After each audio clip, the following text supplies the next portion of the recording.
રાજકોટ જિલ્લાના ધોરાજી તાલુકાના નાની પરબડી ગામ નજીક 5 દિવસ પહેલા પ્લાસ્ટિકના બંધ કારખાનામાંથી માનવ કંકાલની ખોપરી મળી આવતા પોલીસ દોડતી થઈ હતી। ત્યારબાદ આ માનવ કંકાલની તપાસ હાથ ધરી હતી। આ માનવ કંકાલ અંગે તપાસ હાથ ધરતા પ્રાથમિક દ્રષ્ટિએ હત્યાની શંકા મુજબ તપાસ કરી હતી અને અંતે આજે પોલીસને ભેદ ઉકેલવામાં સફળતા મળી છે।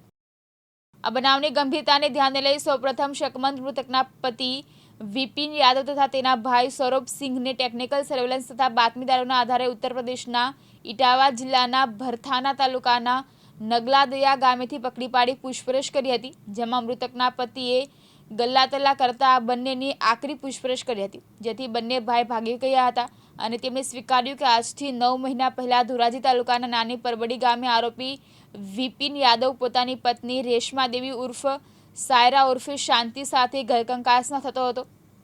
વિપિન દરરોજ પોતાની તથા પોતાના ભાઈ સૌરભ સિંઘ યાદવને થતી પજવણીથી કાયમી છુટકારો મેળવવા માંગતો હતો, જેથી બંનેએ રેશમા દેવીનું ઢીમ ઢાળી દેવા પૂર્વ આયોજિત કાવતરું ઘડ્યું હતું।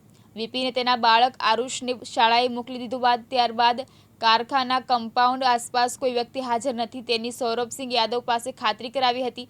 ત્યારબાદ વિપિન તેમજ સૌરભસિંહ યાદવે સંચા પર બેસી કામ કરતી રેશમા દેવી ઉર્ફ સાયરા ઉર્ફ શાંતિને વિપિને દુપટ્ટાથી ગળે ટૂંપો આપ્યો અને મૃત્યુ ન પામે ત્યાં સુધી સૌરભસિંહે મોઢું દબાવી રાખ્યું। તેમજ આરોપીઓએ પોતાના દ્વારા કરવામાં આવેલી હત્યાના ગુનાને છુપાવવા માટે કારખાનાના શેડ પાસે આવેલી કુંડીમાં લાશને ફેંકી તે કુંડી ઉપર માટીનું પુરાણ કરી પુરાવાનો નાશ કરી દીધો। આ હત્યાને અંજામ આપ્યા બાદ વિપિન અને સૌરભસિંહ એકબીજાની મદદગારી કરી પોલીસ પકડમાંથી નાસ્તા ફરતા રહેતા હતા અને આ બનાવ અંગે કબૂલાત આપતા રાજકોટ ગ્રામ્ય એલસીબી પોલીસે આરોપી વિપિન દિવાનસિંઘ યાદવ અને તેના ભાઈ સૌરભસિંહ દિવાનસિંઘ યાદવને ઝડપી પાડી ગુનો નોંધી ધરપકડ કરી આરોપીઓના રિમાન્ડ મેળવવા માટે કાર્યવાહી કરી વધુ તપાસ હાથ ધરી છે।